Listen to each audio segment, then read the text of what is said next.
ஆண்டவராக இயேசு கிறிஸ்துவின் நாமத்தில் நண்பின் வாழ்த்துக்கள். இந்த காலை தியானத்திற்காக நாம் தெரிந்து கொள்கிற வேத வசனம் சங்கீதங்களின் புஸ்தகம் 24 சங்கீதம் 9 வசனம். வாசல்களை உங்கள் தலைகளை உயர்த்துங்கள், அநாதி கதவுகளை உயருங்கள், மகிமையின் ராஜா உட்பிரவேசிப்பார். வாசல்களே உங்கள் தலைகளை உயர்த்துங்கள், அநாதி கதவுகளை உயருங்கள், மகிமையின் ராஜா பிரவேசிப்பார். யார் அந்த மகிமையின் ராஜா? சேனைகளின் கர்த்தரானவர், அவரே மகிமையின் ராஜா. பிரியமானவர்களே, நம்முடைய தேவனாகிய கர்த்தர் உட்பிரவேசிக்கிற கர்த்தர். நம்முடைய தேவனாகிய கர்த்தர் நமக்குள் வாசம் பண்ணுகிற தேவன். வேதம் சொல்லுகிறது, பரலோகத்தின் வாசல்கள் உயர்த்தப்படுகிறது, அது திறக்கப்படுகிறது. ஏனென்றால் மகிமையின் ராஜா உட்பிரவேசிக்கிறார். அவர் யார்? அந்த மகிமையின் ராஜா அவர் சேனைகளின் கர்த்தர் என்று வேதம் நமக்கு தெளிவுபடுத்துகிறது. பிரியமான கர்த்தருடைய பிள்ளைகளே, பிரியமான கர்த்தருடைய ஜனமே, நம்முடைய தேவனாகிய கர்த்தர் நம்மை ஆசீர்வதித்து நம்மை அருமையாய் வழிநடத்த விரும்புகிற தேவன். நமக்குள் வாசம் பண்ணுகிறவர் பரலோகத்திலும் வாசம் பண்ணுகிறார். அப்ப நமக்குள் வாசம் பண்ணுகிற தேவன், வாசல்கள் அவர் வரும்பொழுது தலைகளை உயர்த்தி திறக்கின்றன. வேதம் அப்படித்தான் சொல்லுகிறது. அவர் உட்பிரவேசிக்கும் பொழுது வாசல்கள் திறக்கின்றன. அவர் வல்லமையும் பராக்கிரமத்தோடு வருகிறார். அவர் சேனைகளின் கர்த்தராக வருகிறார். அவர்தான் மகிமையின் ராஜா. நாம் ஆராதிக்கிற தேவன் ஏதோ ஒரு சாதாரண தெய்வம் அல்ல. நாம் ஆராதிக்கிற தேவன் ஏதோ ஒரு சாதாரண ஒரு கர்த்தரை நாம் ஆராதிக்கவில்லை. நாம் ஆராதிக்கிற தேவன் ஒரு வல்லமை அற்றவரை நாம் ஆராதிக்கவில்லை. வேதம் நமக்கு தெளிவுபடுத்துகிறது, அவர் வல்லமையும் பராக்கிரமும் உள்ள கர்த்தர், அவர் சேனைகளின் கர்த்தர், அவர் சேனைகளின் தேவனாகிய கர்த்தர் என்று வேதம் நமக்கு கற்றுக் கொடுக்கிறது, தெளிவுபடுத்துகிறது. பிரியமான கர்த்தருடைய ஜனமே, இந்த காலை வேளையில் நம்முடைய தேவனாகிய கர்த்தர் அவர் பிரவேசிக்கும் பொழுது அவருக்கான வழிகள் திறக்கப்படுகிறது. அவருக்கான வழிகள் திறந்து இருக்கிறது என்று வேதம் நமக்கு தெளிவுபடுத்துகிறது. பிரியமான தேவனுடைய பிள்ளைகளே, ஆண்டவர் உங்களுக்காக ஒரு வழியை திறந்திருக்கிறார். அவர் நமக்கு முன்பாக அவர் கடந்து செல்லும் பொழுது அந்த வாசல்கள் உயர்ந்து அகன்று திறந்து கொடுக்கிறது. அதுதான் ஜீவனுக்கு போகிற வாசல். அதுதான் ஜீவாதிபதி வாசம் பண்ணுகிற வாசல். மற்ற நேரங்களில் அந்த வாசல் குறுகியிருக்கும். ஆனால் ராஜாதி ராஜன் சேனைகளின் கர்த்தர் வரும்பொழுது அந்த வாசல் திறந்து அகன்று உயர்ந்து நிற்கும். அதற்குள்ளதான் அவரும் சேனைகளின் கர்த்தர் அதற்குள்ளே பிரவேசிக்கிறார் என்று வேதம் நமக்கு கற்றுக் கொடுக்கிறது. இது மாத்திரமல்ல, நீங்க எருசலேம் பட்டணத்திற்கு போனால் கிழக்கு வாசல் என்று ஒரு வாசல் இருக்கிறது. ராஜா பிரவேசிக்கிற வாசல் என்று ஒரு வாசலை கிழக்கு பகுதியில், அதாவது எருசலேமில் ஒரு வாசலை அடைத்து வைத்திருப்பார். அது ராஜா மாத்திரமே பிரவேசிக்கக்கூடிய வாசல். வேறு ஒருவர் அதற்குள்ளாக போய்விட முடியாது என்று சொல்லி அந்த வாசலை அடைத்து வைத்திருப்பார்கள். அந்த ராஜா மேசியாவாகிய தேவன் அந்த வாசல் வழியாக தான் உட்பிரவேசித்து தேவாலயத்துக்குள் வந்து அவர் நிற்பார் என்பதை பறைசாற்றும் வண்ணமாக அந்த வாசல் அடைக்கப்பட்டிருக்கிறது. இப்பொழுது நடக்கிற சம்பவங்களை எல்லாம் நாம் உற்று பார்த்தால் அந்த வாசலுக்குள் பிரவேசிப்பதற்காக ஆயத்தப்படுத்தப்பட்டு கொண்டிருக்கிறது பல சம்பவங்கள். ஹீஃபர் என்று சொல்லுகிற ஒரு வகையான சிவப்பு கிடாரி, அதை அழிக்கப்பட்ட இனம், அது இல்லை, இப்பொழுது பூமியில் அது இல்லை.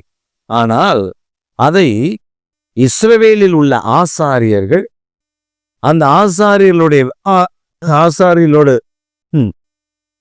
ஒரு விஞ்ஞான குழுவும் சேர்ந்து, இந்த விஞ்ஞான குழுவும் ஆசாரியர்களும் சேர்ந்து டென்மார்க்கில் இருக்கக்கூடிய அந்த மாட்டு பண்ணையில் அவர்கள் ஒவ்வொரு மாடாக அவர்கள் டெஸ்ட் பண்ணி, இந்த ஹீஃபர் எந்த வகையில் சார்ந்தது, அந்த ஹீஃபருடைய வகை என்ன என்பதெல்லாம் அவர்கள் எழுதி வைத்திருந்திருக்கிறார்கள்.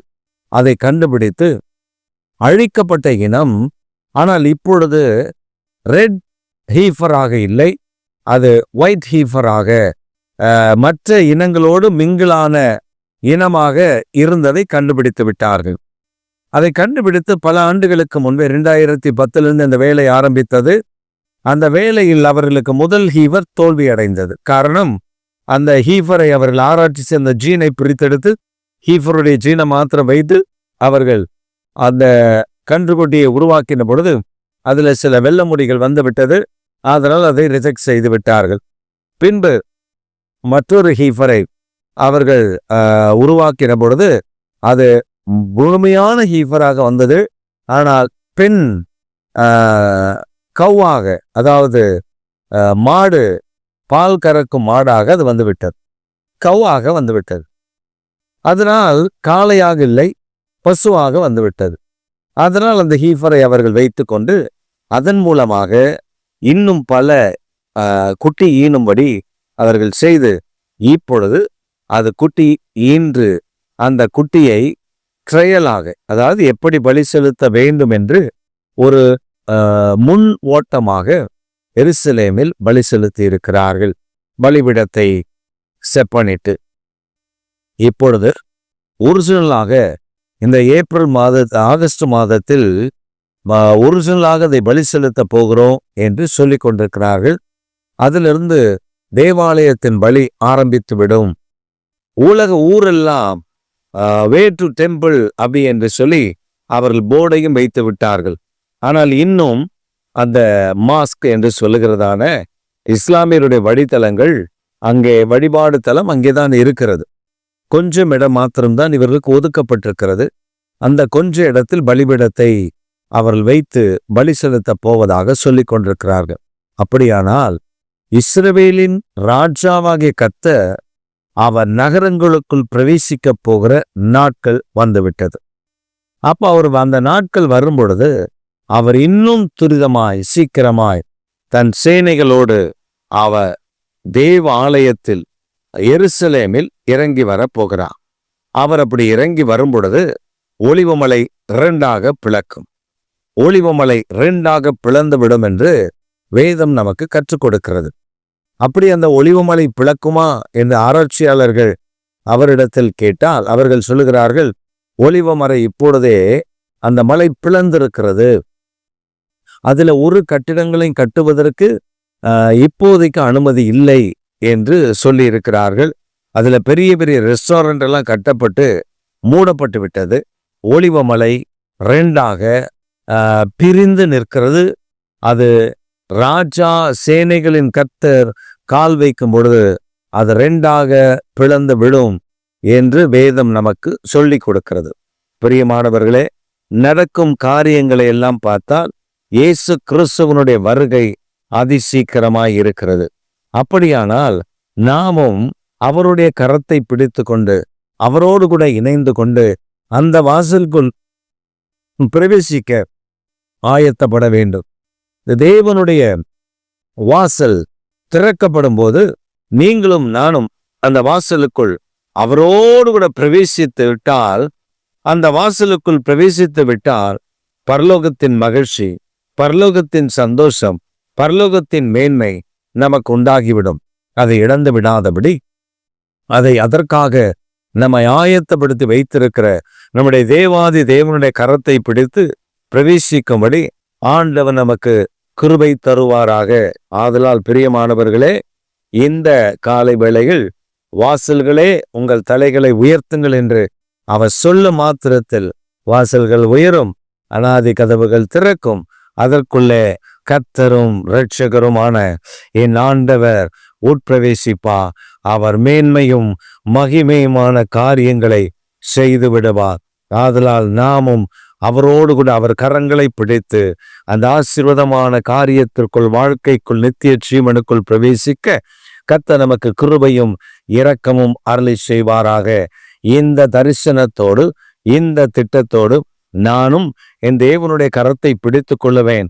வாசல்களை அவள் திறவுங்கள் என்று சொல்லும் பொழுது அது வாசல்கள் உயரும், அகலும், திறவும். நானும் என் சேனைகளின் தேவனாகிய கர்த்தர் இரட்சகருமான இயேசு கிறிஸ்துவோடு உட்பிரவேசிப்பேன். அந்த ஆசீர்வாதத்துக்குள் பிரவேசிப்பேன் என்கிற நம்பிக்கையோடு நாம் வாழ்வோம். ஆமேன், ஆமேன்.